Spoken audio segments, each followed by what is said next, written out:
জল হইলে কোনো অসুবিধা নাই, ভালো তিরপল দিছি, ও কিছু হবে না, জল পড়বে না, এক ফোঁটা জল পড়বে না। আর এই যা রোজ দিনছে জল হবার কোনো চান্স নাই।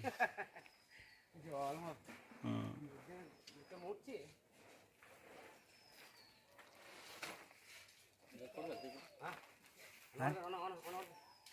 জল পড়বে না, জল পড়বে না, কিছু হবে না।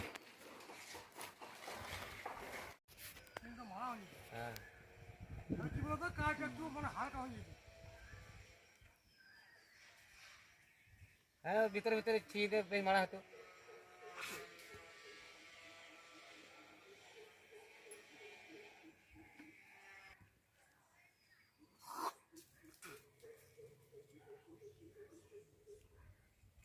তুই ফ্রিজে জল পিয়ে নষ্ট করিস না, ফ্রিজে জলটা খা।